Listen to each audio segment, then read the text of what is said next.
हरे कृष्ण। ग्रंथराज श्रीमद्-भागवतम की जय। श्रील प्रभुपाद की जय। Śrīmad-Bhāgavatam in story form, chapter 142. Krishna and Arjuna retrieve a brāhmaṇa's son.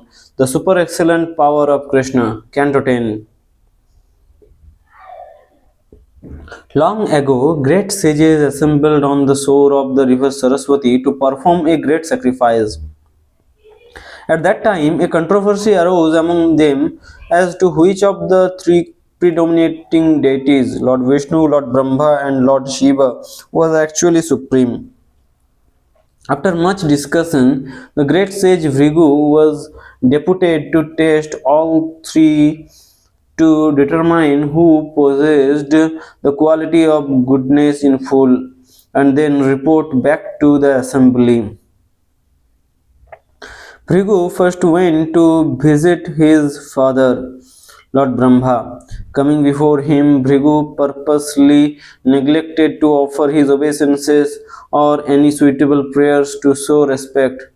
Upon seeing this impudent behavior of his son, Lord Brahma became inflamed with anger and even prepared to curse the offender. Although influenced by passion, Lord Brahma was able to control his anger by dint of his great intelligence. Next, Bhrigu Muni went to Mount Kailasa. When he saw his brother coming, Lord Shiva stood up and in great happiness went to embrace him. Bhrigu refused the embrace, however, saying, "Do not touch me, for you are impure, always smearing your body with ashes. An offense can be committed by the body, speech, or thought." An offense can be committed by the body, speech, or thought. Bhrigu's first offense against Lord Brahma was by the mind, but this second offense was by the use of insulting speech.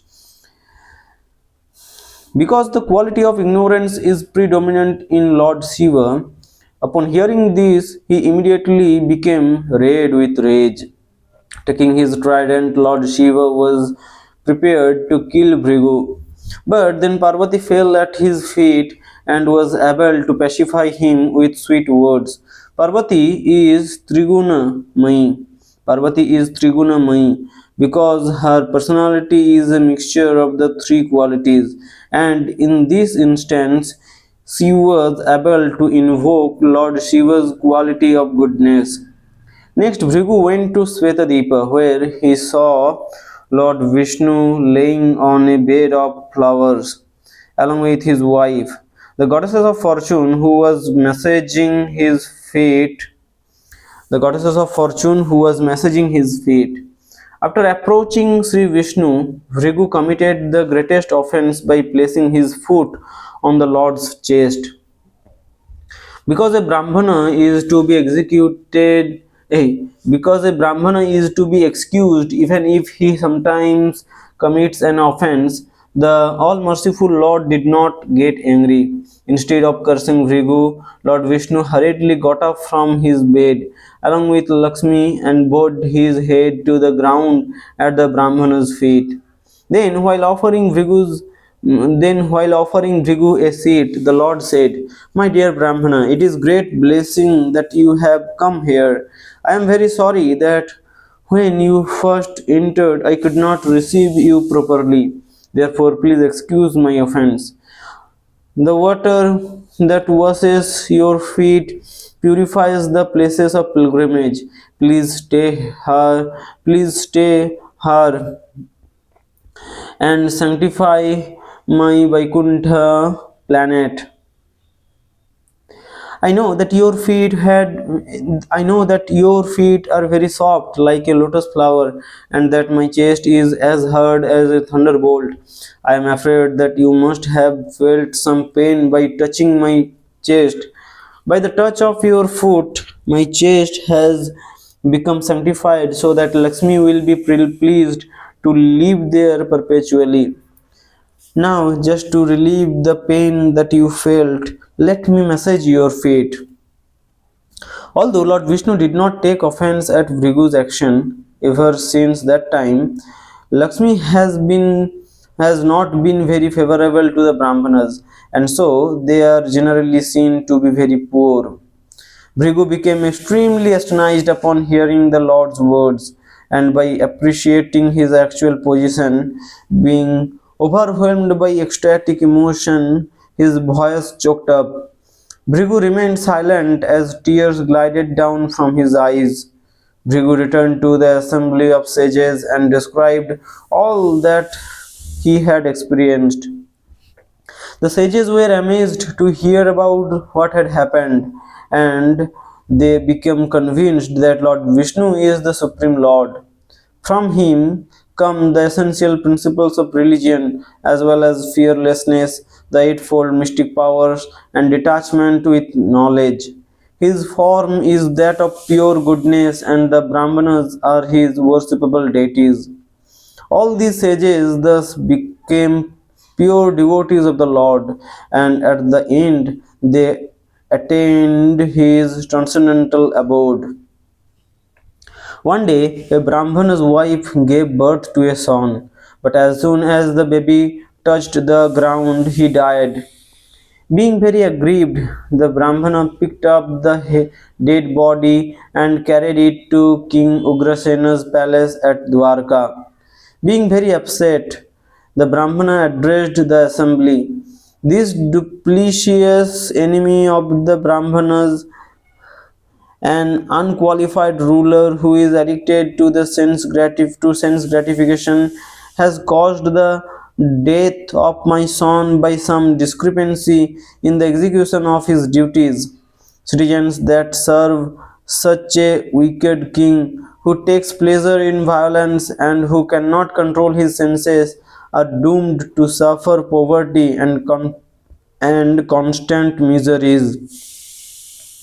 Thereafter, 8 more children were born to the Brahmana, and each time he came and placed the dead bodies at the king's door and accused him in the same manner. When the ninth child died, Arjuna happened to be present in the royal assembly, and so he witnessed the Brahmana's plight and accusations. Arjuna approached the Brahmana and said, "My dear Brahmana, you claim that there are no qualified Kshatriyas here. Is there not at least one person who can pretend to be a Kshatriya, carrying a bow and arrows just to at least make a show of giving protection? Do you think that all the royalty simply pass their time in performing sacrifices along with the Brahmanas and have no chivalrous prowess?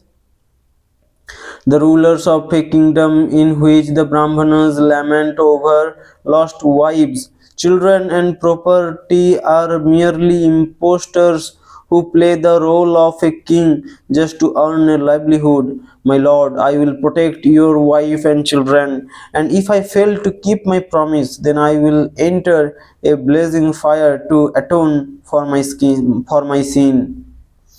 The Brahmana replied, "Ha! Even Krishna, Balarama, Vasudeva, Pradyumna, and Aniruddha could not save my sons, and so how will you be able to do so? Like a foolish child, you are promising something beyond your capability, and so I don't care for your boasting words." As all others in the assembly were listening, Arjuna replied, "My dear Brahmana, I am neither Krishna nor Sankarsana, nor any of Krishna's sons. I am Arjuna, the wielder of the Gandiva bow. You cannot insult me like this, for I was even able to satisfy Lord Shiva with my prowess. I hereby promise that I will bring back your dead sons, even if I have to fight with death personified." When the Brahmana heard Arjuna speak with such conviction, he became a little convinced and returned home. Later on, when Brahmana's wife was about to once again give birth, he came to Arjuna in great anxiety and begged, "Please protect my child from the hands of death." At once, Arjuna prepared himself by touching water and uttering mantras for the protection of his weapons. He then took the special arrow called Pashupatastra, which had been presented to him by Lord Shiva, as well as his celebrated Gandiva bow. While departing, Arjuna began to remember Lord Shiva and pray to him for his favor. The Brahmana had previously insulted Krishna, and so Arjuna tactfully offered obeisances to Lord Shiva.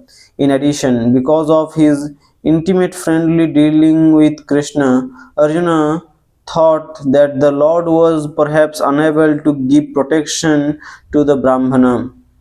After arriving at the maternity house, Arjuna constructed a protective covering of arrows as a precaution. However, when the Brahmana's wife gave birth and the child began to cry, then suddenly both the baby and the arrows miraculously vanished into the sky. Lord Krishna was stationed nearby and was watching the entire incident, which was apparently taking place in defiance of his authority.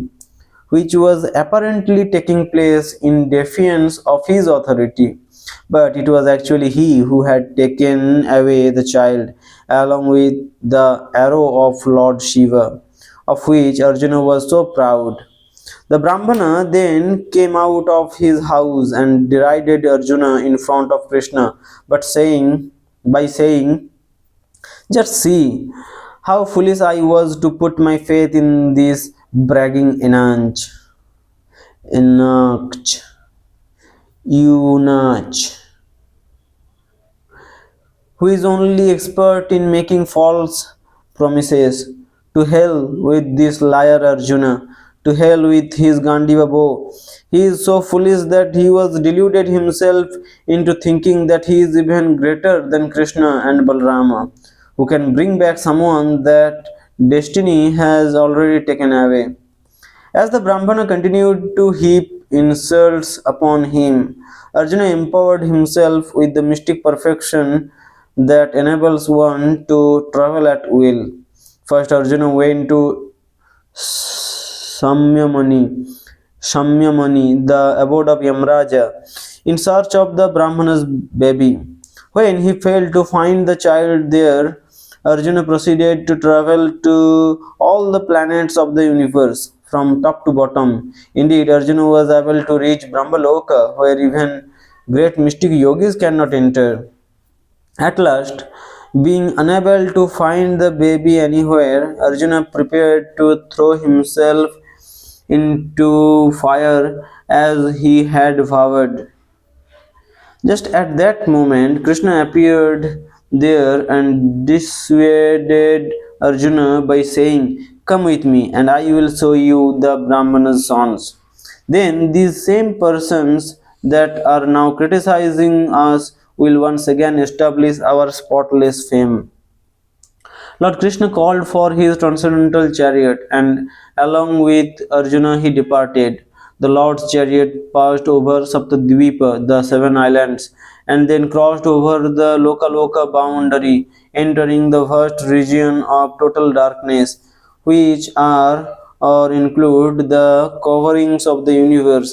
In the dense darkness, the Lord's horses appeared to hesitate, and so Lord Krishna sent his Sudarsana Chakra in front of the chariot to guide the way with its blazing effulgence, which was brighter than 1,000 suns. After crossing the universal coverings, Krishna and Arjuna entered the Brahmayoti, which is the destination of the impersonalists. Being unable to tolerate the glaring effulgence of the Brahmayoti, Arjuna had to close his eyes. From the Brahmayoti, Krishna and Arjuna entered a vast spiritual body of water called Viraja, or the causal ocean, which is the origin of the creation of this material world. As they entered the water, it appeared as if there was a strong hurricane of transcendental effulgence brewing, and thus the water appeared greatly agitated. Within the water, they came to a wonderful palace having thousands of pillars made of valuable gems, and which was far grander than anything that Arjuna had previously seen. In that palace, Krishna and Arjuna saw Anantadeva, Sesa, in the form of a gigantic serpent having thousands of hoods, each decorated with valuable jewels. His body was as white as snow, and his neck and tongues were bluish. On the body of Ananta lay Lord Mahavishnu, who appeared to be all powerful and all pervading. Mahavishnu's complexion was like that of a monsoon cloud, and he was dressed in bright yellow garments. The Lord was smiling beautifully. His 8 arms reached down to his knees, and he wore a garland of flowers called Vaijayanti. The Lord was surrounded by his associates such as Nanda and Sunanda, as well as the personified Sudarsana Chakra and innumerable personified energies. Although Krishna is the origin of Mahavishnu, because he was playing the part of a human being, he bowed down, as did Arjuna. Actually, Arjuna was very afraid by seeing the gigantic form of everything, and simply following Krishna, he stood up before Mahavishnu with folded hands. Lord Mahavishnu smiled and said, I brought the brāhmaṇa's sons here because I was very anxious to see the two of you. As soon as you finish killing the demons burdening the earth, quickly come back to your original position in the spiritual sky. Krishna and Arjuna bowed down to Lord Mahavishnu, and taking the brāhmaṇa's sons with them, they returned to Dwarka by the same route that they had come. Krishna and Arjuna went and presented the 6 sons to the Brahmana, and according to Srila Prabhupada, they had now grown up, although his disciples say that they were in their original infant form. I, the humble Purnapragna Das, must say at this point that there are many discrepancies between Srila Prabhupada's book Kṛṣṇa, the Supreme Personality of Godhead, and the completion of Śrīmad-Bhāgavatam by his disciples. Of course, if one examines the commentaries of the previous bona fide acharyas, many differences of opinion will be found. Shrutayo Bibhinna. In Shastra, there are also various versions. So, what do we accept? After all, these are minor details, and really, what do we know? Very little. We only have a little Krishna consciousness by the mercy of Srila Prabhupada, and so we should accept his instructions as sufficient. Arjuna was certainly astounded after seeing the abode of Lord Vishnu in the spiritual sky. He concluded that whatever opulence is observed in this world is simply a manifestation of Lord Krishna's mercy. He concluded that whatever opulence is observed in this world is simply a manifestation of Lord Krishna's mercy. Hare Krishna.